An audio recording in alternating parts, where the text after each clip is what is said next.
Baik, Assalamualaikum warahmatullahi wabarakatuh. Selamat pagi semuanya. Kita ketemu lagi, udah kuliah fisika pada 2. Jadi hari Sabtu kemarin kita sudah melaksanakan kuliah ya, pagi itu, sebagai pengganti Senin lalu. Nah, sekarang kita normal kembali ya, sesuai jadwal. Kita mulai hari Senin ya. Oke, saya izin share ya, materi.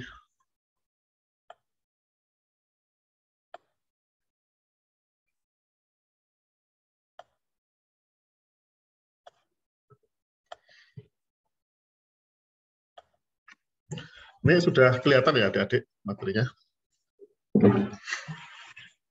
Sudah, Pak. Oke. Jadi materi ini sudah saya upload di Google Classroom. Jadi adik-adik juga bisa melihat sebenarnya tadi malam nggak salah. Ada beberapa perbedaan dengan materi tahun lalu. Jadi ada sedikit pengembangan. Jadi yang coba saya hadirkan di sini lebih ke fenomenologis ya, terkait dengan penjabaran matematis yang mungkin sebenarnya terkait dengan materi beberapa waktu yang lalu ya. Ketika kita membahas tentang paramagnetik. Ya. Jadi mestinya adik-adik ketika belajar ini ya sering-sering tengok materi di kasus paramagnetik ya, karena hampir sama ya fenomena yang muncul. Jadi penyelesaian akhir magnetisasi maupun suseptibilitas untuk material yang kita bahas nanti, yaitu untuk sistem magnetic ordering ini setidaknya ya tidak jauh dari penyelesaian yang kita bahas pada sistem paramagnetik. Oke, saya enhance volumenya ya. Jadi hari ini kita akan membahas 3 material yang utama yang sering kita dengar di dalam kajian fisika material atau fisika zaman 4. Nah ini mungkin di kelas ini masih introduction ya. Adapun kalau adik-adik ingin lebih pada mendalami lebih detail, biasanya kita masukkan dalam project research misalnya ya. Jadi ini masih basic dan diharapkan nanti basic ini mengawali kalau nanti adik-adik ada yang berminat ke research-nya. Untuk bidang-bidang yang seperti ini di fisika UGM ada 2 bisa yang melakukan penelitian di bidang ini ya. Ada 2 orang.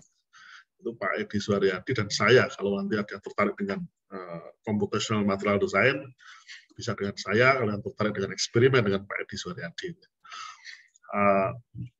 Kami biasanya meskipun berbeda tools penelitiannya, yang satu eksperimen, yang satu teori komputasional, tapi topik kajiannya tidak jauh beda ya. Dengan yang kita pelajari mungkin lebih mendalam, lebih detail dari yang kita pelajari di sini. Dan biasanya kita mensyaratkan untuk mahasiswa S1 itu untuk bisa nulis misalnya ya. Jadi saya senang sekali kalau ada mahasiswa S1. Kalau saya dan Pak Edi itu punya tipikal yang mirip-mirip ya, karena kami alumni Jepang ya. Jadi kami biasanya kejar untuk mahasiswa bisa writing ya. Nah, writing ini ternyata sangat berguna ketika nanti adik-adik lulus. Jadi setelah lulus, jadi pengalaman saya dengan saya punya bimbingan yang saat ini setelah dia kerja S2 S3, jadi dapat beasiswa S2 S3 di Tokyo Institute of Science and Technology di Tokyo, di Jepang. Si Hanif ya, Hanif Yuandi itu salah satu yang kemarin saya kejar itu adalah writing.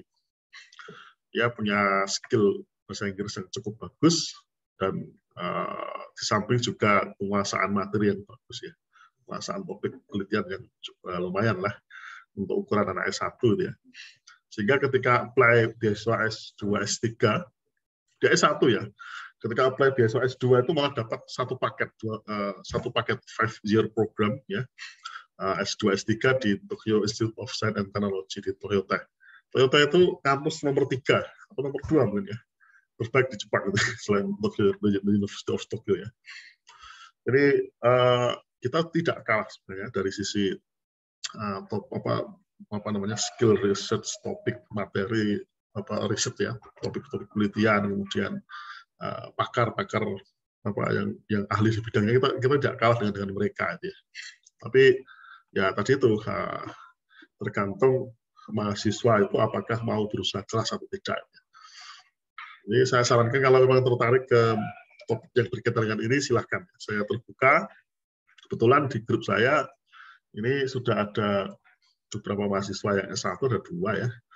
Terus yang S2 itu ya kira-kira ada 2. Kemungkinan tahun depan nambah lagi karena ada beberapa yang sudah izin untuk bisa bergabung, tapi mungkin baru bisa daftar tahun depan. Dan kebetulan penelitian kita sudah kita didanai oleh beberapa funding penelitian, baik itu dari Kemendikbud Dikti ya, sekarang Kemendikbud ya, maupun dari kerjasama dengan beberapa kolega yang di Jepang, dan beberapa juga didanai oleh MEX ya, funding dari Ministry of Education Jepang ya, MEX ya namanya. Itu intermezzo, jadi silakan yang berminat silakan ya, bisa main-main ke Levisma Tel. Publikasi kita, publikasi internasional sangat aktif sekali. Jadi bahkan tahun terbaru kita juga sudah banyak yang kita publikasikan di tahun-tahun terakhir ini.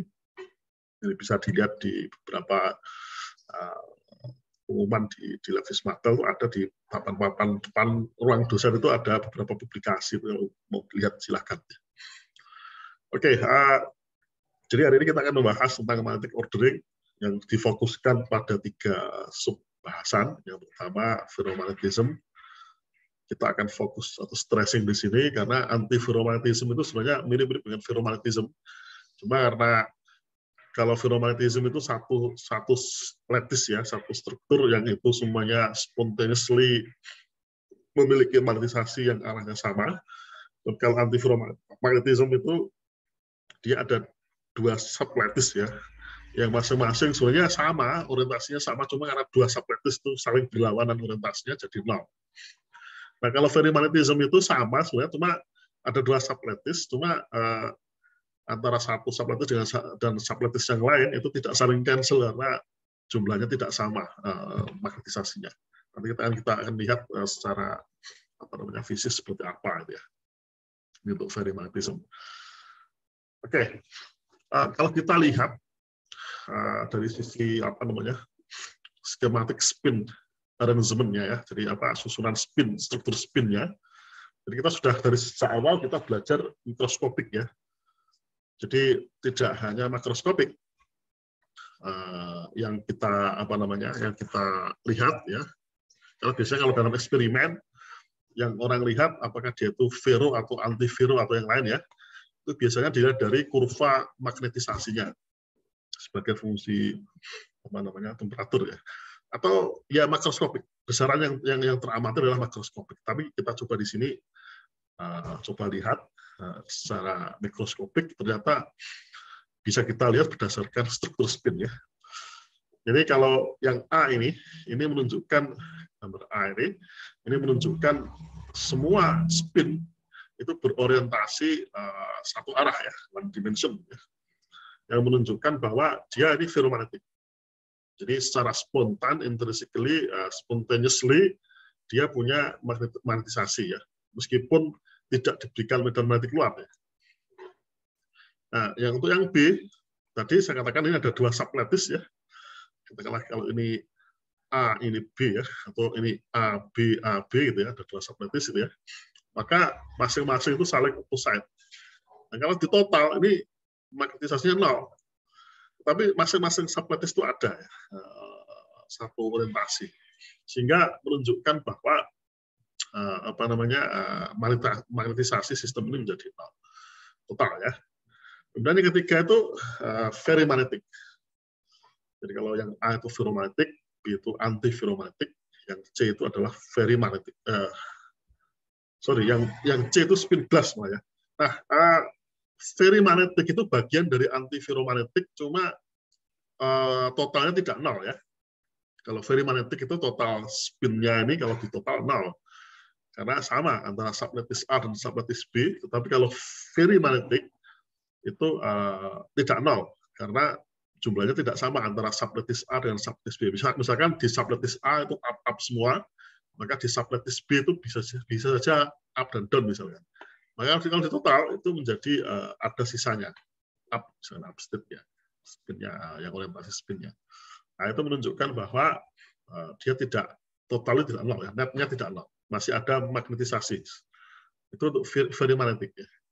Nah, yang C ini spin glass semacam ini ya, tidak tidak distribusinya tidak rata. Nah, yang D ini spin spiral ya. Jadi spin spiral, spin orientation-nya itu kalau kita lihat itu spiral gerakannya. Kalau kita lihat di sini ya, spiral ya. Jadi bentuknya spiral itu ya. Coba kita lihat ya. Kemudian yang ke E itu helix. Jadi ada spin spiral, ada helix. Nah, untuk yang C, D, dan E ini tidak saya bahas di kuliah ini, hanya sebagai motivasi saja. Kalau nanti adik-adik mau belajar itu silahkan. Karena memang ini unusual dan biasanya jarang sekali muncul di alam, meskipun ada ya. Sebenarnya ada satu lagi sistem ya. Itu contohnya adalah kagomeletis ya, yang tentunya segitiga struktur kristalnya. Itu juga menjadi salah satu pokok bahasan di bidang fisika material 4 ya. Utama sistem-sistem yang seperti itu yang dibahas biasanya adalah bagaimana statistiknya. Karena biasanya kita bawa dalam bentuk kalau kita bawa dalam besaran makroskopik, kita harus tahu statistik modelnya. Nah, itu yang agak sedikit berbeda dengan yang difahami di umumnya sistem fermionik ya. Karena spin ini kan sistem fermionik ya, spin setengah ya. Nah, ini contoh skematik dari struktur spin yang mungkin muncul di alam, dan biasanya paling banyak itu A dan B ini. Jadi ferromagnetik atau antiferromagnetik dan ferromagnetik ya.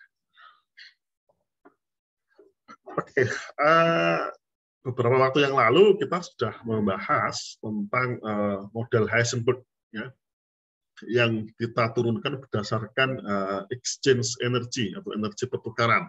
Ini kita sudah bahas di pertemuan yang lalu, dan kita menggunakan simbol model, yaitu menggunakan model Hitler-London yang merupakan simbol model yang didasarkan pada model molekul hidrogen ya. Kita sudah membahas beberapa waktu yang lalu, sehingga saya kira tidak perlu saya ulang. Hanya saja yang perlu saya tekankan, kalau di materi yang lalu Hamiltonian exchange ya, Hamiltonian yang atau model Heisenberg, Hamiltonian model Heisenberg itu memenuhi persamaan ini ya. Jadi H itu sama dengan minus 2J, J itu adalah konstanta atau integral exchange ya, nilai ya, suatu nilai angka ya, S1.SI.SJ ya. Nah, ini kalau untuk spin sembarang ya, indeks spin sembarang, posisi spin sembarang di posisi ke I maupun posisi ke J ya. Sehingga kalau saya hitung energinya, kita hitung energinya berdasarkan nilai ini ya, Hamiltonian itu, sehingga kita dapatkan energi exchange atau energi pertukaran. Nah, di sini ada dua kemungkinan berdasarkan orientasi spin ya, terhadap keadaan energinya. Jadi yang pertama, jika konstanta JEX ini, konstanta exchange integral ini bernilai positif, maka pasti total nilainya ini, kalau ini positif ya, maka total nilai itu pasti negatif, berarti dia minimum. Ketika SI dan SJ-nya itu paralel. Jadi ketika spin-nya itu adalah paralel, maka energi exchange-nya itu minimum. Maka ini akan menghasilkan suatu fenomena yang kita sebut sebagai ferromagnetik. Jadi nanti kalau dalam perhitungan komputasional kita cek aja apakah nilai J-nya itu positif atau negatif. Kalau positif berarti dia kalau dia positif berarti dia ferromagnetik. Sehingga kita akan tahu bahwa dia akan memiliki konfigurasi spin yang unidirectional ya, satu arah paralel ya. Contohnya di sini dia akan memiliki arah yang upstate semua. Contoh misalkan Fe, Co, Ni, Gd ini semuanya berada di posisi di mana nilai Je-nya itu positif ya, positif. Lalu jika Je-nya negatif, nilai exchange integralnya negatif, maka nilai energi exchange-nya akan menjadi minimum ketika spin-nya itu anti paralel. Kalau anti paralel dia minimum nilai exchange energinya, sehingga ini menghasilkan suatu fenomena yang kita sebut sebagai anti ferromagnetik.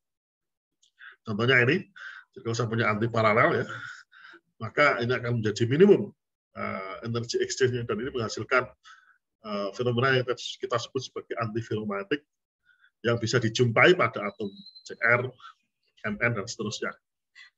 Nah, basically kita bisa mendesain material ferromagnetik berdasarkan elemen-elemen ini.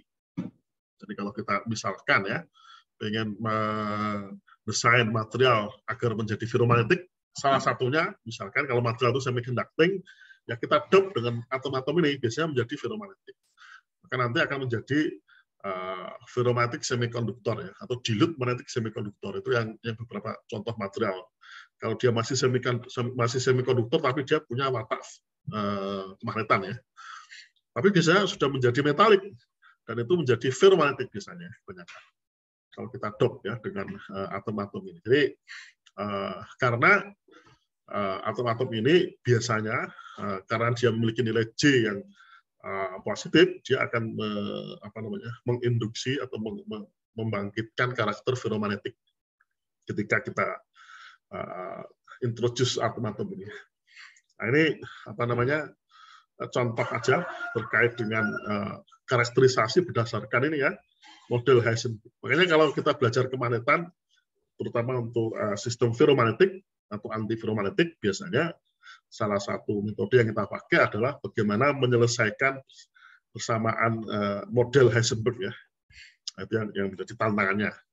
Kalau tidak bisa, kalau masalahnya dalam material itu kan melibatkan many particle system, maka penyelesaian model Hamiltonian ini kan tidak sederhana. Jadi melibatkan collective excitation ya, atau melibatkan collective carriers, sehingga biasanya tidak mudah untuk menyelesaikan itu, dan alternatifnya komputasi mau tidak mau.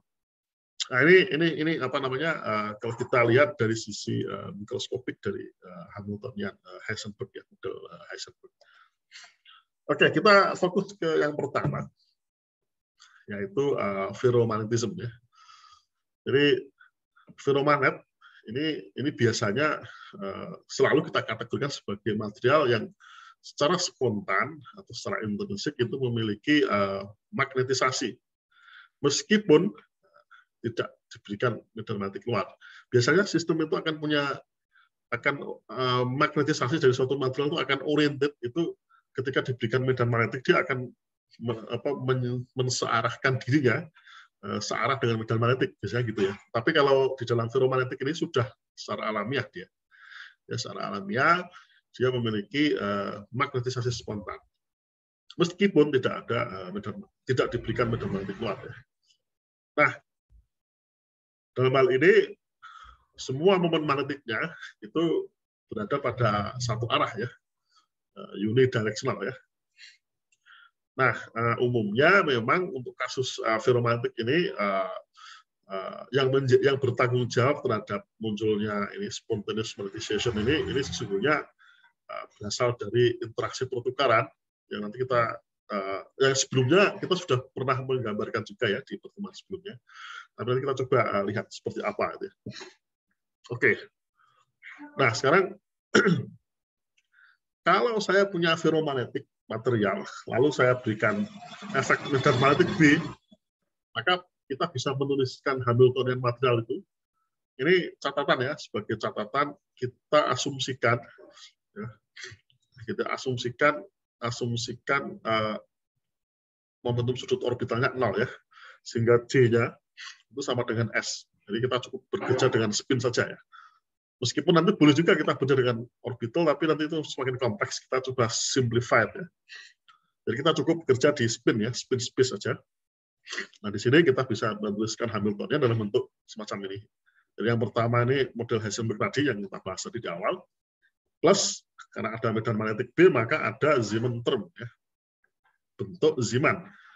Jadi Zeeman itu bentuk yang muncul ketika spin itu berinteraksi dengan medan magnetik.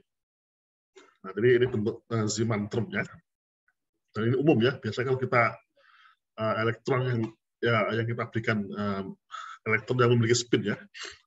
Elektron dengan spin system ya.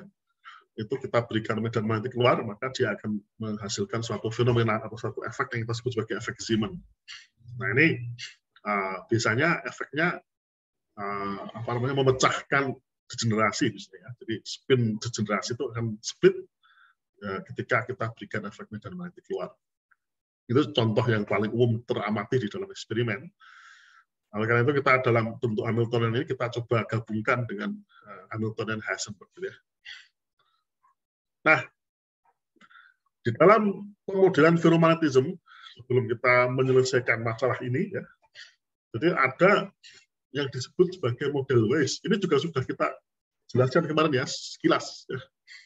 Tapi akan kita coba lihat secara detail di sini. Jadi model Weiss, apa itu model Weiss? Model Weiss itu adalah suatu model di mana dalam sistem material itu kita mendefinisikan efektif molecular field ya, jadi medan molekul yang efektif. Nah, pada posisi yang KI, kita punya bentuk semacam ini, jadi minus 2 per G mu B sigma J J I J S J. Nah, sebenarnya ini agak sulit dipahami ya awalnya ya, karena ini si Weiss ini otomatis dia memperkenalkan ini ya si Weiss tanpa tahu dari mana itu. Tapi ternyata ini bisa difahami. Sebenarnya kalau kita bekerja dengan Heisenberg model yang lalu pada materi yang lalu kita sudah bahas. Ketika model Heisenberg itu kita berikan efek medan magnetik keluar, lalu kita meratakan spinnya, itu ternyata otomatis muncul namanya medan Weiss ya, atau medan molecular field ya, medan molekular ya. Itu pertemuan yang lalu kita sudah bahas sedikit ya. Nah, ini sama sebenarnya idenya kalau di sini kalau Weiss itu otomatis memperkenalkan ya. Jadi dia memperkenalkan suatu medan molekular yang bentuknya semacam ini. Nah, catatan kita di sini fokus pada spin yang KI ya. Sehingga dengan menggunakan tadi bentuk Hamiltonian ini ya, maka kita otomatis Zeeman energinya kita beri bentuk semacam ini untuk Zeeman energinya. Sementara untuk total exchange interaction-nya untuk spin KI dan tetangga terdekatnya, karena ini ada SI SJ dijumlahkan ya sigma, maka kita punya bentuk ini. Jadi min 2 sigma J JIJ SI dot SJ.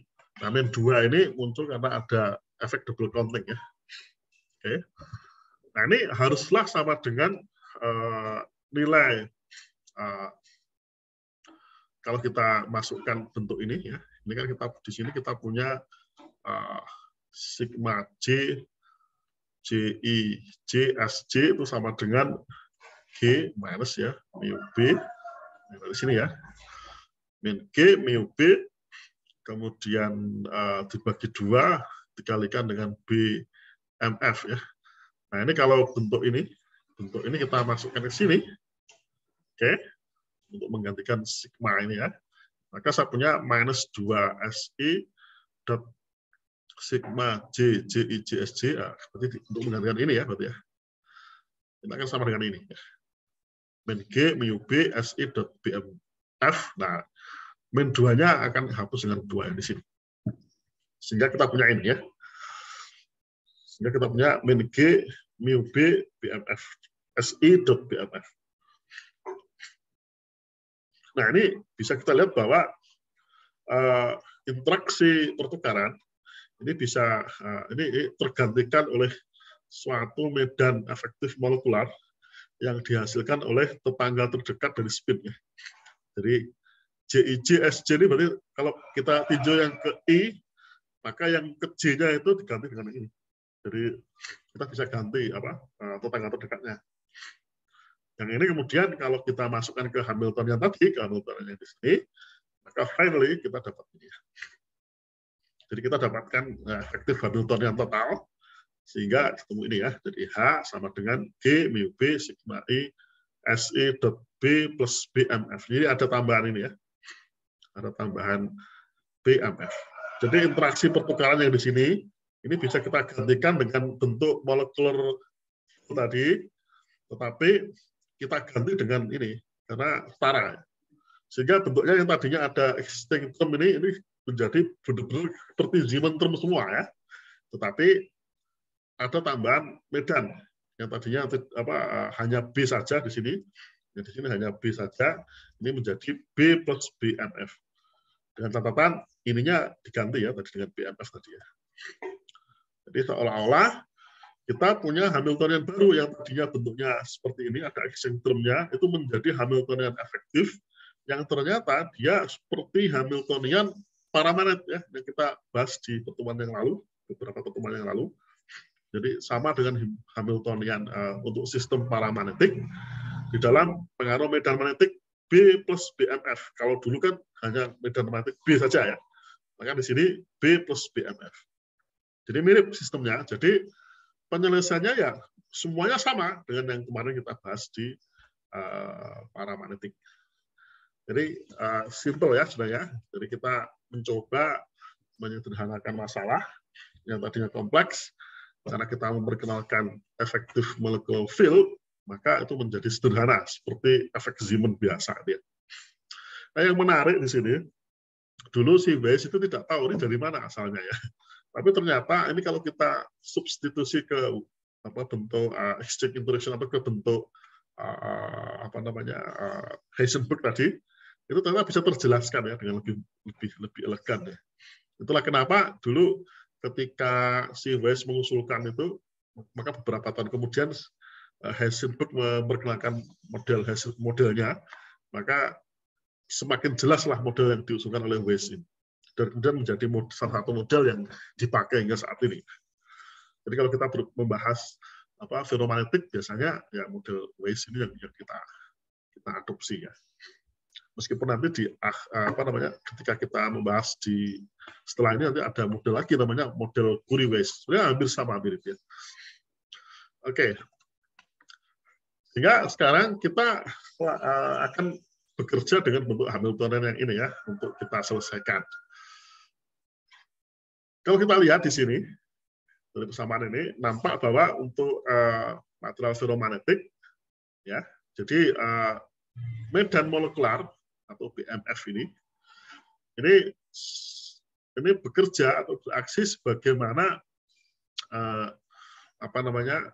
atau bekerja untuk menyearahkan momen magnetik tetangga terdekatnya sehingga menyebabkan interaksi pertukaran itu menjadi dominan yang itu kemudian bernilai positif ya. Jadi nilai J itu menjadi positif. Itulah kenapa sistem itu kemudian menjadi ferromagnetik. Kalau misalkan sebaliknya itu menjadi negatif, maka itu menjadi anti ferromagnetik. Jadi yang bertanggung jawab itu adalah molecular field ini yang sesungguhnya menjadikan exchange interaction itu dominan. Jadi yang menjadikan suatu material itu berwatak ferromagnetik itu ketika exchange interaction-nya itu dominan atau bernilai positif kan itu. Nah, yang bertanggung jawab di situ adalah molecular field. Makanya disebut sebagai model molecular field atau model Weiss. Atau kadangkala orang menyebut sebagai model medan rata ya. Ini cara penyebutan lain ya. Mean field theory ya.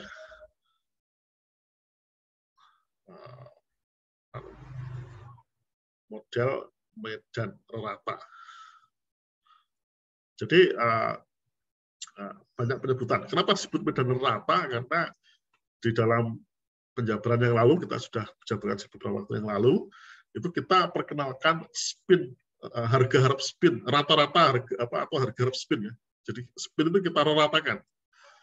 Jadi untuk seluruh state itu seluruh site posisi spin itu kita ratakan. Nah di sini juga sama ternyata dengan memperkenalkan molecular field, maka tetangga terdekat itu akan sama orientasi spinnya dengan yang kita tinjau di titik itu. Jadi kalau misalkan kita hanya tinjau di I tadi, ternyata yang D itu juga akan menjadi I juga ya. Yang J ini akan menjadi I juga ketika kita perkenalkan molecular field tadi ya. Nah ini cara sederhana untuk memahami kenapa ferromagnetik itu yang dominan tuh spin atau dipole momennya itu orientasinya satu arah. Atau secara makroskopik kenapa magnetisasinya itu orientasinya satu arah. Karena bertanggung jawab adalah exchange interaction yang bernilai positif, yang itu diinduksi atau dikarenakan molecular field ya. Jadi molecular field ini beraksi atau bekerja untuk meng-align-kan atau menyearahkan momen magnetik tetangga terdekatnya. Ini ya, yang bertanggung jawab. Nah, kemudian karena medan molekular itu mengukur efek ordering dari sistem ya, karena dia menyearahkan tadi ya, sehingga dia menjadi order ya. Maka kita bisa asumsikan kalau kita belajar di elektromagnetik, maka B itu bisa kita nyatakan dalam bentuk atau searah dengan M magnetisasinya ya. Nah, B itu berfungsi untuk mengorientasikan M atau menyearahkan magnetisasi. Jadi umumnya kalau saya punya sistem yang magnetisasinya itu katakanlah orientasinya tidak searah ya. Begitu ada medan magnetik B, maka biasanya magnetisasi itu akan cenderung mengikuti atau menyearahkan dirinya searah dengan medan applied tadi. Maka di dalam elektromagnetik kita bisa berlaku sama ini. Jadi B itu sama dengan lambda M. Dengan lambda ini konstanta yang memparametrisasi strength ya, strength atau kekuatan dari molecular field ya. Semakin besar nilai lambda, maka semakin kuat dia medan itu menyearahkan magnetisasi. Jadi untuk ferromagnetik biasanya kalau lambda itu positif ya. Jadi kalau untuk ferromagnetik lambda itu bernilai positif, ini disebabkan karena energi Coulomb itu yang besar, yang terlibat di dalam pertukaran exchange interaction. Jadi ada semacam ketika lambda itu besar, berarti kan atau positif lah katakanlah itu, maka M itu akan selalu arahnya sama dengan arah B, BMF atau B molecular field ini ya. Itu artinya apa? Bahwa nilai atau besarnya energi Coulomb, energi potensial ya, Coulomb ya, yang terlibat di dalam pembentukan interaksi pertukaran itu cukup besar ya. Sehingga biasanya untuk sistem ferromagnetik maka nilai dari medan molekular itu biasanya juga besar. Ya, itu ketika kita ambil nilai lambda itu positif. Nah, sekarang dari bentuk tadi, bentuk Hamiltonian ini kita bisa melakukan sebagaimana sistem paramagnetik ya, di mana kita memberikan sistem paramagnetik yang diberikan medan magnetik baru yaitu B plus BMF sekarang. Nah, pada temperatur rendah, ya, pada temperatur rendah biasanya momen magnetik itu dapat menyearahkan ya, dapat disearahkan oleh medan molekular tadi, medan molekular internal oleh BMF ini, meskipun tidak ada medan magnetik luar. Ini biasanya orang menyebut sebagai self-sustaining, jadi dia secara spontan ya sudah ada ya. Nah, pada temperatur yang meningkat ya, yang semakin tinggi, biasanya muncul namanya thermal fluctuation. Ini wajar ya. Biasa kalau saya punya partikel saya panasi itu akan muncul ini secara secara alamiah ya, muncul meningkatkan energi kinetik biasanya. Itu biasanya partikel kan bergerak lebih cepat, sehingga muncul namanya thermal fluctuation, ya, fluktuasi termal. Ya. Nah, ini biasanya akan menghancurkan atau menghilangkan karakteristik magnetisasi, karena momen magnetiknya itu akan memiliki bergerak atau memiliki orientasi ke segala arah. Ya. Jadi dia fluktuasi termal ini menyebabkan hilangnya magnetisasi, ya. Dan pada suhu tertentu, suhu kritis tertentu, namanya critical temperature, maka order yang tadinya terorder, ya, pada temperatur dengan order, ya, karena aligned by internal molecular field, ya. Nah, pada temperatur yang meningkat, yang semakin tinggi, sampai pada critical temperature, maka order itu atau susunan yang teratur tadi itu, atau align magnetization tadi itu akan hilang, will be destroyed, ya, akan hilang pada critical temperature. Nah, ini pendapat ini diberikan oleh Weiss, ya, tahun 1865 sampai 1954. Jadi yang tadi kita bahas itu ternyata yang membangun teori itu adalah Weiss.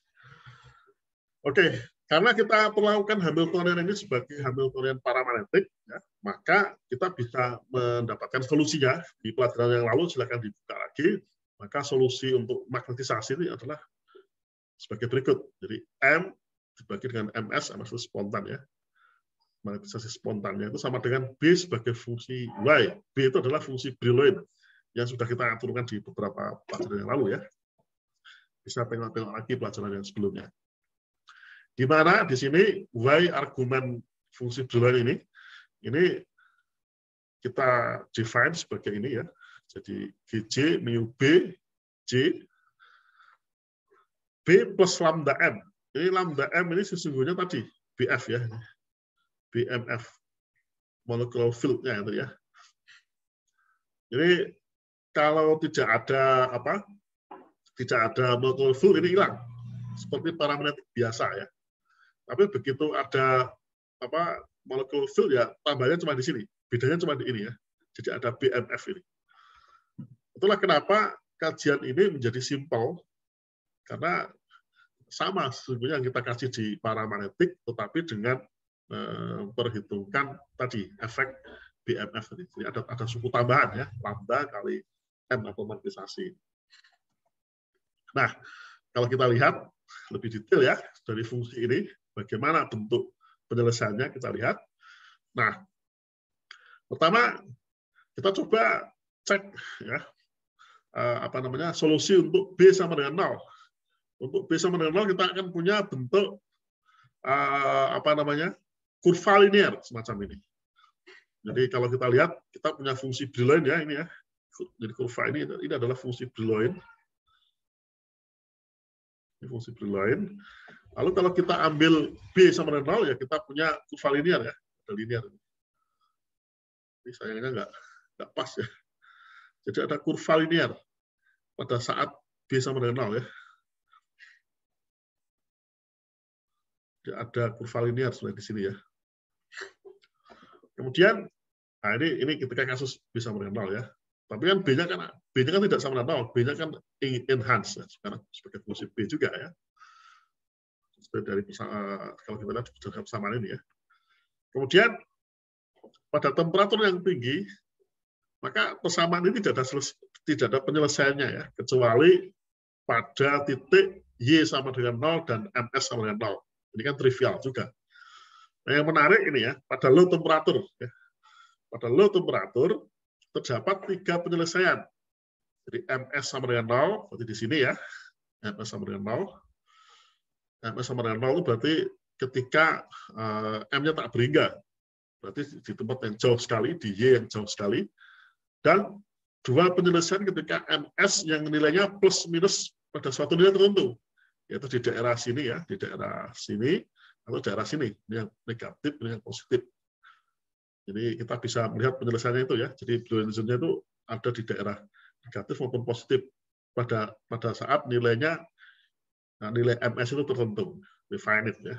Tapi nilai plus pada nilai plus atau minus tertentu. Nah, di bawah suhu temperatur yang tertentu, ya. Jadi kita sebut sebagai apa namanya, ya ketika apa namanya, pada suhu yang lebih rendah ya, katakanlah pada suhu yang lebih rendah katakanlah itu, maka di sini, di daerah sini maupun di daerah sini ini selalu apa namanya, selalu ada magnetisasi ya, yang nilainya itu meningkat kalau semakin kita apa namanya, temperaturnya semakin kita turunkan. Jadi magnetisasinya itu akan semakin besar ketika suhunya semakin diturunkan. Nah, ini yang menjadikan bahwa meskipun tidak ada medan magnetik keluar, jadi ketika suhunya diturunkan itu dia masih memiliki non-zero magnetization ya, jadi masih memiliki karakteristik magnetisasi, sehingga kita kategorikan sistem semacam ini sebagai sistem ferromagnetik. Jadi apa namanya, meskipun apa namanya tidak ada medan magnetik keluar yang kita berikan pada sistem itu, dia secara spontan itu masih punya magnetisasi. Jadi konsekuensi dari penyelesaian persamaan ini. Jadi solusinya ini ya, ada dua persamaan ini. Jadi persamaannya kita harus menyelesaikan persamaan ini dengan argumennya adalah oke. Nah, yang menarik ketika kita lihat pada temperatur transisi. Jadi temperatur di mana transisi terjadi yaitu ketika kita mengambil gradien pada garis tadi, persamaan garis ini. Ini persamaan garis ya, M sama dengan sesuatu. MS ini persamaan garis ya. M-nya sebagai fungsi Y ini kan linear. Sehingga kita bisa menghasilkan atau bisa menentukan gradiennya. Dan juga kurva. Jadi ada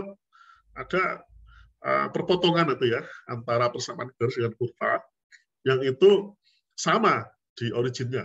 Jadi kalau ada kurva yang di awalnya di originnya itu sama, kurva dan garis, kalau kita ambil perpotongannya dari sini misalkan ya, ini ada ini di sini gini ya. Jadi ada ini ya, tadi kan gini ya. Nah, gini ya.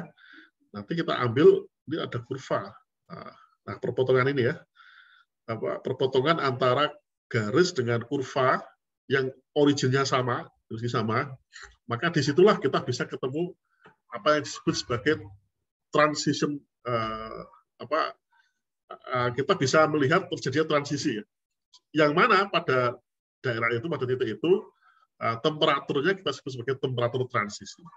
Nah, ini kita bisa kita lihat untuk nilai Y yang kecil, nilai Y itu tadi ini ya, Y itu define sebagai ini, nilai Y yang kecil, maka persamaan Brillouinnya ini bisa kita ekspansikan dengan Dirac Taylor, atau kita punya bentuk ini ya, bentuk ini sudah kita ekspansikan, kita ambil first order misalkan, yang third order dan seterusnya kita abaikan, maka kita peroleh ini sama dengan yang kita kerjakan pada material paramagnetik ya, sama sama prosedurnya, saya tidak mengulang lagi. Jadi pada akhirnya kita ketemu namanya TC, temperatur transisi, itu dalam bentuk persamaan. Jadi dengan menggunakan ini ya, ekspansi Taylor ini, lalu kita ambil suku yang pertama atau suku yang pertama ya, first order saja, maka kita dapatkan TC ya, nilai temperatur critical temperaturnya itu sebanding dengan N lambda mu efektif dibagi dengan 3 KB. Ini persis yang kita turunkan di pelajaran pada saat kita membahas material paramagnetik. Nah, pada saat transisi ini, pada nilai TC ini, maka kita bisa menghitung molecular field-nya. Tinggal masukin aja ya dari persamaan yang sebelumnya ya, persamaan persamaan ini ya, dari sini. Atau dari persamaan ini bisa juga. Nah, ini bisa kita hitung, didapatkan ini ya, bahwa BMF itu sama dengan 3 KB dikalikan dengan TC, dibagi dengan ini. Ini semuanya nilai angka semua. Kalau kita bisa cek ya, misalkan untuk material ferromagnetik dengan J-nya setengah, ini sebagai contoh, dan suhu kritisnya itu 10⁻³ Kelvin. 10⁻³ Kelvin ya inilah 302 ya 10,3 itu kalau dikurangi 273 berapa? Ya sekitar 600 derajat Celcius, ya, sekitar itulah. Maka kita dapatkan nilai BMF ini sekitar 1.500 Tesla. Besar sekali ya. Nah, ini menunjukkan bahwa BMF ini atau medan molekular ini memberikan efek yang luar biasa terhadap atau merefleksikan atau mencirikan kekuatan dari interaksi pertukaran. Jadi wajar kalau saya punya material ferromagnetik itu spin atau momen dipole magnetiknya itu align ya, hanya satu arah, karena kita lihat ketika kita bekerja dengan suhu sekian dengan material ferromagnetik dengan J setengah ini kita punya molecular field-nya itu nilainya 1.500 Tesla, besar ini. Jadi wajar sekali kalau memang dengan kasus ini exchange interaction-nya juga kekuatannya besar sekali. Sehingga wajar kalau material itu align, tersearahkan pada satu arah, momen spin-nya. Nah, ini contoh beberapa material yang memiliki suhu kritis, ini material magnetik terutama ya, ini semuanya material magnetik. Memiliki suhu kritis dan nomor magnetik ya. Ini kalau kita hitung, padahal rata-rata ya suhu kritis untuk ferro, untuk Fe ya, untuk iron itu sekitar 1043 Kelvin. CO itu 1390 dan seterusnya ya. Nah, ini rata-rata memiliki kalau kita tadi estimasi dengan J setengah suhu mendekati 1043 Kelvin ini nilainya rata-rata 1.500 Tesla ya untuk molecular field-nya. Nah, Fe ini punya momen magnetik per unit formulanya itu sekitar 2,22. Kalau CO itu 1,715.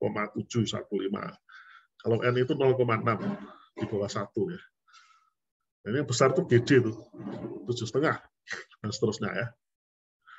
Nah, ini contoh-contoh material ferromagnetik. Nah, kalau kita lihat kurva magnetisasi sebagai fungsi suhu ya, dari persamaan tadi persamanya dari persamaan ini ya, teman-teman. Tapi kita ambil tadi TC, kita define TC tadi, maka kita bisa menuliskan bentuk semacam ini. Jadi kalau rata-rata untuk J berapapun sama ya kurvanya. Jadi bentuknya hampir sama. Nah, di daerah sinilah ini critical ya. Critical atau transisi. Jadi transisi itu terjadi. Ya, jadi transisi terjadi di suhu yang lebih tinggi ya. Ini suhu yang lebih rendah, maka biasanya terorder. Jadi magnetisasinya akan terorder, dia akan menjadi ferromagnetik ya, tetapi di atas itu menjadi mungkin paramagnetik ya, dengan transisi. Jadi ada transisi state ya, transisi dari order ke disorder. Nah, ini contohnya. Jadi di daerah sini ini kebetulan M-nya maksimum, maka dia sangat order. Menuju ke sini semakin menurun sampai sini menjadi critical ya, menjadi disorder, fully disorder. Disinilah posisi transisi itu terjadi. Jadi di bawah Curie temperatur, maka di sini ya, maka sistemnya menjadi order ya.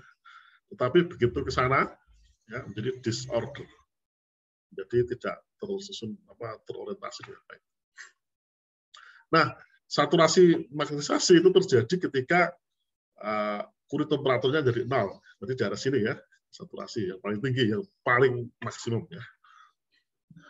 Oke, nah ini bagaimana kalau kita hitung atau bagaimana bentuk suseptibilitasnya? Karena yang terukur dalam eksperimen itu selain magnetisasi itu juga kita bisa menghitung suseptibilitas magnetiknya ya.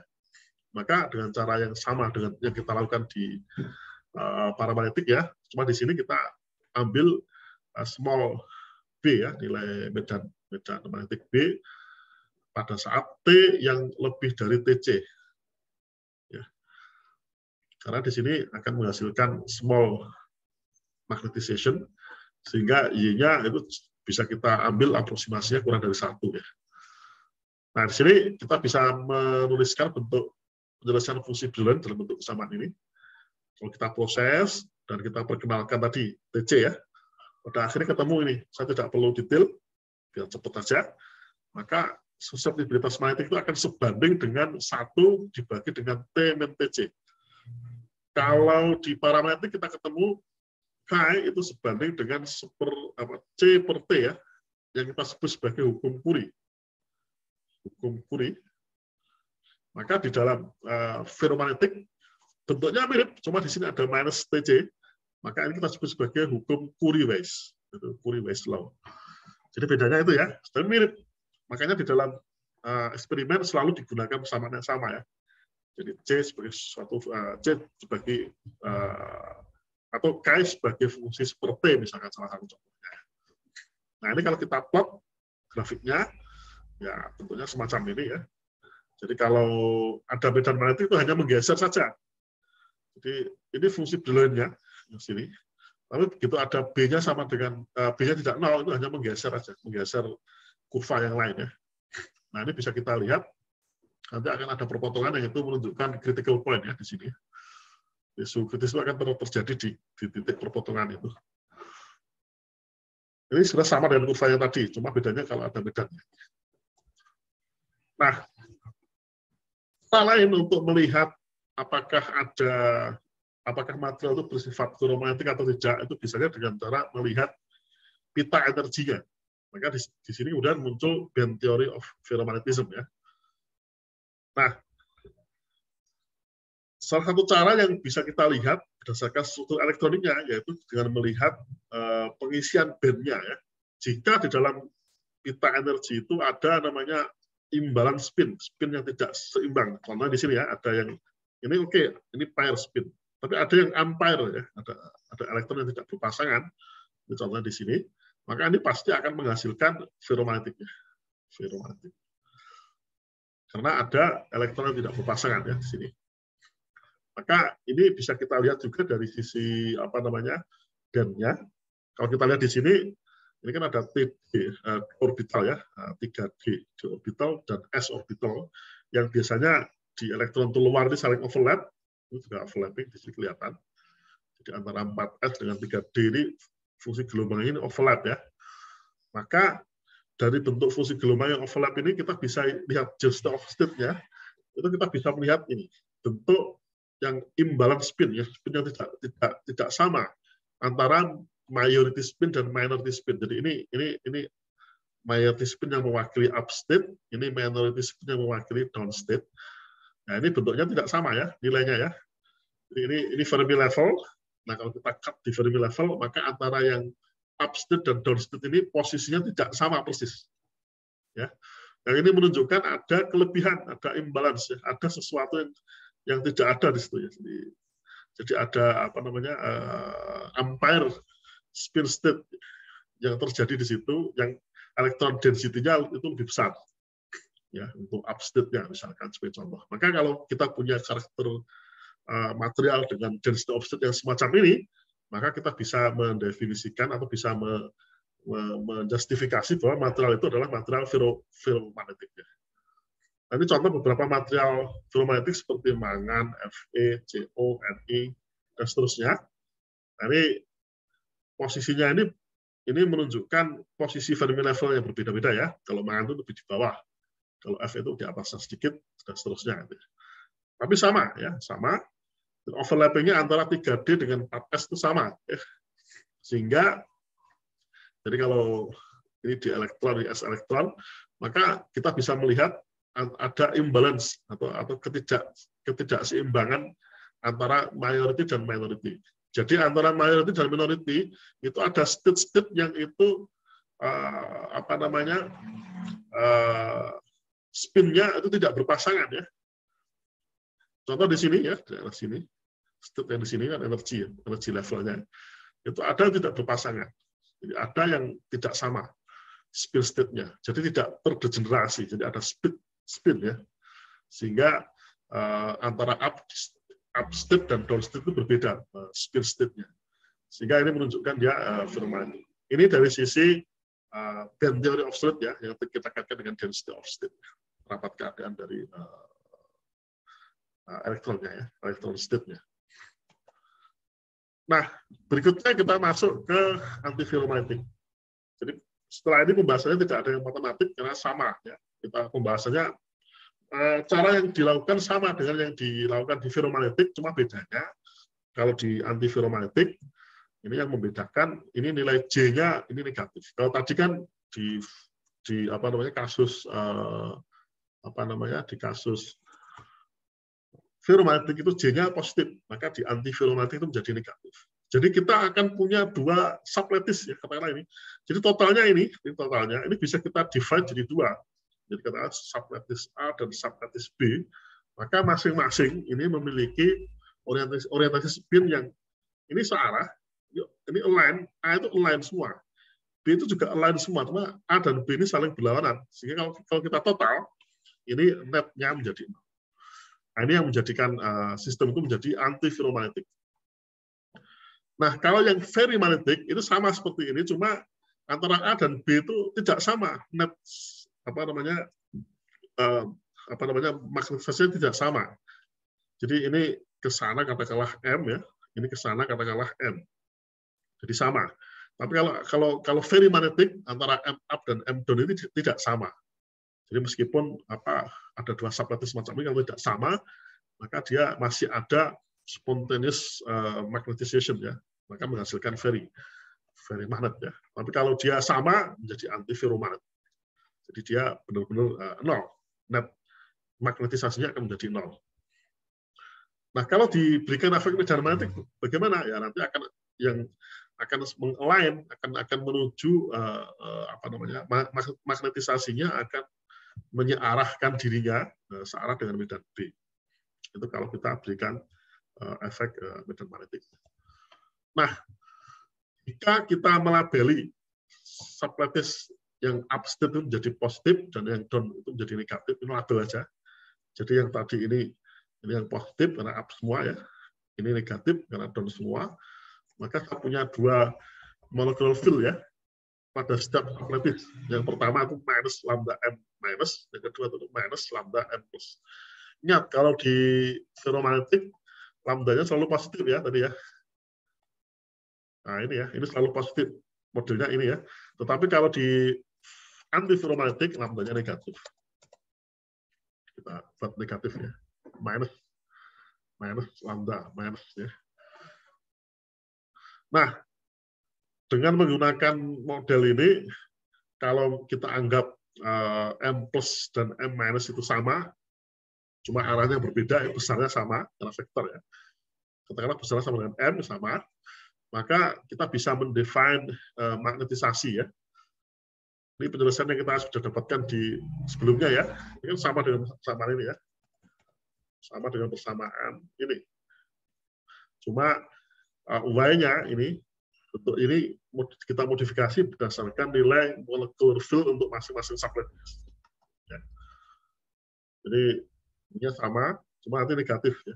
Lambdanya negatif. Sekali ini kan ini M plus minus ya. Nah ini kalau kita hitung, kalau kita anggap bahwa M plus dan M minus itu sama dengan M, maka kita punya ini. Nah ini sama, kalau kita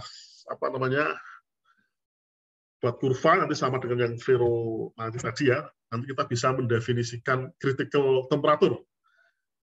Temperatur di mana tadi ya, garis persamaan garis itu akan akan berpotongan dengan fungsi Brillouin ya di titik tertentu nih ya, titik kritik ini. Nah ini akan mendefinisikan nanti critical temperatur. Dalam hal ini untuk kasus antiferromagnetik ini kita sebut sebagai nil temperatur.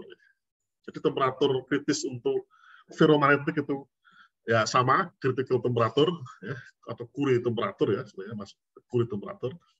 Tetapi untuk kasus antiferromagnetik ini kita sebut sebagai nil temperatur nil ya. Yang itu kalau kita hitung sama bentuknya sama dengan yang tadi ya, yang TC ya. Kalau yang TN-nya bentuknya semacam ini, mirip ya sama. Cuma bedanya tadi ya, ada M yang itu kontribusi dari molecular field-nya itu dibedakan untuk setiap sublattice. Nah, akibatnya apa? Karena masing-masing sublattice itu berwatak, jadi seolah ada dua ferromagnetik ya, yang di total menjadi zero ya. Jadi seolah ada dua magnetisasi di setiap sublattice itu, tapi karena totalnya 0, maka dia karena sama, total, masing-masing sama nilainya dan berlawanan arah, maka totalnya 0. Maka itu akan menjadi antiferromagnetik. Jadi dan transisi itu terjadi itu ketika nilai-nilai yang di bawah Tn ya. Jadi yang menjadi penting dalam kasus ini adalah order parameter itu dihitung berdasarkan selisih antara M plus dan M minus tadi. Jadi antara magnetisasi di submatrix A dan magnetisasi di submatrix B tadi. Maka itu menjadi parameter yang itu menunjukkan order atau disorder dari suatu sistem antiferromagnetik. Nah, di kasus di mana nilai M plus dan M minus itu tidak 0, itu biasanya di daerah di bawah temperatur kritis, di bawah temperatur nil namanya ya. Itu dia akan memiliki nilai M plus dan nilai different antara M plus dan M minus itu tidak 0. Yang ini menjadikan dia disebut sebagai order dalam bentuk antiferromagnetik tadi. Tetapi di atas temperatur nil maka destroy. Jadi nilai difference antara M plus dan M minus, beda nilai antara magnetisasi di plus dan minus itu yang tidak 0 itu muncul di temperatur di bawah Tn ya. Maka di atas itu akan destroy. Jadi, menjadikan nilai ini menjadi parameter order ya, semacam parameter order untuk antiferromagnetik. Nah, sehingga kalau kita hitung susceptibilitas magnetiknya dengan prosedur yang sama dengan tadi ya, di ferromagnetik kita ketemu persamaan ini. Nah, bedanya apa? Kita lihat di sini ya. Kalau di ferromagnetik itu kita punya per T min TT, minus ya. Tapi kalau di antiferromagnetik kita punya T plus Tn, sunil ya.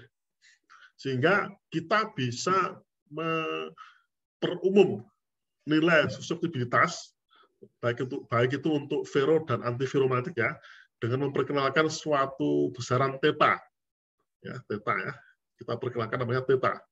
Ini kita sebut sebagai Curie Weiss dependent ya.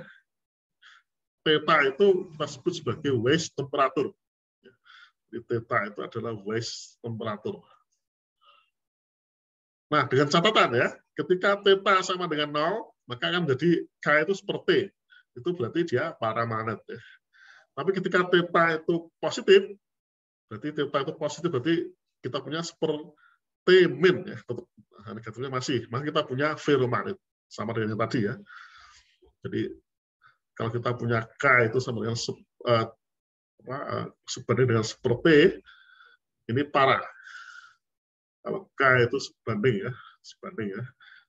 dengan 1 per T min TC, ini ferro.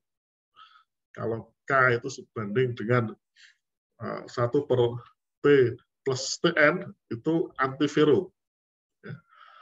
Antiferro ya, ini ya.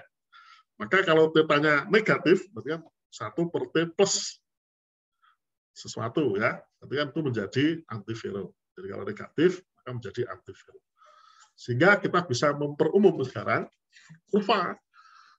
Jadi dari kurva itu bisa kita lihat apakah material itu berwatak ferro, antiferro, atau mungkin para ya, bergantung pada kurva ini ya.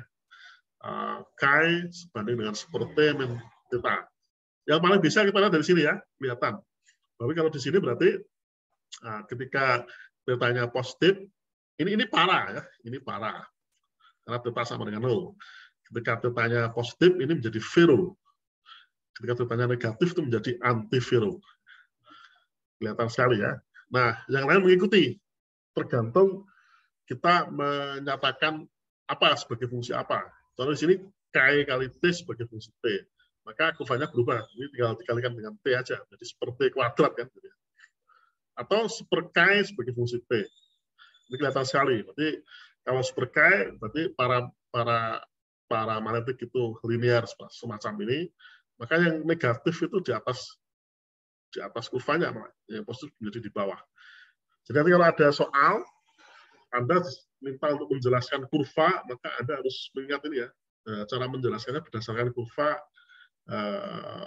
apa namanya, berdasarkan hukum Curie-Weiss, ya, Curie-Weiss yang apa namanya, persamaan umumnya itu menggunakan persamaan ini ya sebagai apa namanya, deskriptornya. Jadi Anda bisa menggunakan persamaan ini untuk menjelaskan kurva itu. Ini contoh-contoh beberapa material antiferromagnetik ya dengan suhu nil tertentu ya. Nah, masing-masing punya nilai tertentu. Oke. Nah, berikutnya ferrimagnet. Ferrimagnet sama ya dengan tadi antiferromagnetik, cuma di sini dia lebih kompleks karena magnetisasi dari dua sublattice itu bisa jadi tidak sama. Meskipun opposite ya, tidak sama, sehingga kalau kita totalkan tidak lagi nol. Nah, ini fenomena semacam ini kita sebut sebagai ferrimagnetism. Ini yang mungkin apa namanya, dan ini agak berbeda dengan kasus yang dua tadi. Makanya biasanya dipisahkan ya, karena ini lebih kompleks ya, dan itu temperatur dependent. Jadi kadangkala ketika dinaikkan, tiba-tiba dia menjadi ferromagnetik, atau malah bahkan menjadi antiferromagnetik. Jadi tergantung data eksperimen ya. Jadi ini sangat tidak teratur, sehingga kita tidak bisa menggambarkan kasus ini dengan menggunakan hukum Curie-Weiss. Itu yang membedakan dengan dua material tadi. Oke, ini contoh material. Ini bukan ferromagnetik ya, ini ferrimagnetik sarah. Ferry. Jadi ada cubic struktur ya, ada heksagonal. Kemudian ini beberapa apa namanya, contoh variannya, jadi ada MO, Fe2O3 dan seterusnya. Ada Fe3O4, ini yang biasa dipakai di grupnya Pak Edi Suryadi ini ya. Magnetite ya. Karena yang cubic ferrit ya, cubic ferrit ini spinol ya. Ini apa namanya, strukturnya kompleks ya, spinol. Ada normal spinol, ada inverse spinol, ada intermediate structures ya. Nah, sifat kemagnetannya juga bergantung pada itu. Dan itu biasanya tersusun atas material-material yang bergantung pada komposisi ya, komposisi atomnya. Dan biasanya ada beberapa yang dikomersialkan, ini yang sudah dikomersialkan. Kalau yang lain itu bisa di-artificial, bisa kita buat sendiri dan dengan cara rekayasa, dengan doping dan seterusnya. Nah, ini ada hexagonal ferrit, dan ini juga kompleks ya. Kemudian ini tetragonal, yang lainnya ya, tetragonal, ada garnet ya. Ini yang besi garnet itu, kemudian alloys ya. Ini contoh-contoh, jadi banyak sekali contoh-contoh material ferrit ya. Nah, biasanya untuk device, untuk aplikasi device yang biasa atau yang sering dipakai itu adalah material ferromagnetik. Sebagai contoh untuk misalkan untuk GMR ya, Giant Magnetic Resistance, itu yang dipakai adalah material ferromagnetik karena kita membutuhkan line magnetization ya untuk operasional device. Jadi kalau device itu biasanya kalau kita katakan device itu biasanya terkait dengan pembangkitan spin current. Nah, spin current itu bisa bangkit kalau kita gabung, kita apa namanya, punya material yang mana material itu memiliki spin atau momen dipole atau magnetisasi yang lain, yang satu arah. Karena kalau saya gabungkan dengan material, misalkan kalau saya punya upstate, saya gabung dengan upstate, ini dalam term device ini biasanya dikaitkan dengan highly resistive. Karena kita tidak bisa mengalirkan arus kalau kita punya dua material yang memiliki upstate dengan upstate ya. Tapi kalau kita punya upstate dan downstate, ini highly conductive. Ini sama dengan apa? Kalau kita punya elektron dengan positif dan negatif ya. Kalau positif dengan positif itu mesti highly resistive ya.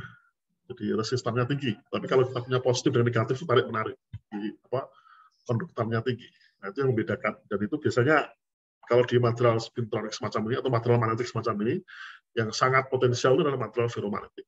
Makanya dalam kajian biasanya kita bawa mencari new material misalkan atau desain material yang itu menghasilkan material yang sifatnya ferromagnetik sebagai material yang potensial yang kita pakai untuk device spintronic misalnya ya, yang biasa kita pakai dalam aplikasi teknologi spintronic. Nah, ini contoh-contoh struktur magnetite agak kompleks ya. Ini ada spinalnya ya. Jadi ada spinalnya. Bisa kita lihat tergantung apa namanya tetrahedral posisinya ya, apakah di octahedral atau di tetrahedral. Kemudian ini contoh lain ya, Fe3. Ini strukturnya ya kalau kita lihat dari struktur spinnya. Saya tidak akan detail ke sini, jadi ini mungkin masuk ke topik yang lebih detail, lebih mendalam, yaitu mungkin topik riset ya. Jadi kalau misalnya Anda tertarik, ini bisa menjadikan ini sebagai topik riset. Oke, saya kira itu untuk kuliah hari ini, jadi mungkin tidak sampai jam 9 ya. Tapi saya cukupkan sekian untuk materi hari ini, dan minggu depan kita masuk ke topik baru. Sesuai dengan silabus, kita masuk ke Dielectric Properties of Material. Nanti setelah itu kita masuk ke Elementary Excitation. Jadi apa namanya? Jatah saya itu sampai situ. Jadi ada namanya plasmon, ada polariton, ada magnon gitu ya. Ini apa jatah saya. Jadi yang akan saya selesaikan sampai sebelum UTS gitu ya. Nanti setelah itu nanti akan dilanjutkan oleh Prof. Harsoyo terkait dengan superconductivity, kemudian surface interface dan seterusnya ya. Itu nanti akan dibahas oleh beliau ya. Jadi saya akan fokus sampai di elementary excitation. Oke, saya kira itu kuliah hari ini ya. Saya kira cukup. Terima kasih. Nanti belum ada PR, mungkin minggu depan akan ada PR terkait dengan kemagnetan ya. Sifat kemagnetan zat padat, nanti akan ada PR 1 atau 2. Gitu. Nanti akan saya upload di minggu depan aja. Demikian kuliah dari saya. Terima kasih atas waktunya. Kita ketemu lagi minggu depan. Saya tutup ya. Assalamualaikum warahmatullahi wabarakatuh. Waalaikumsalam warahmatullahi wabarakatuh. Terima kasih, Pak. Waalaikumsalam warahmatullahi wabarakatuh.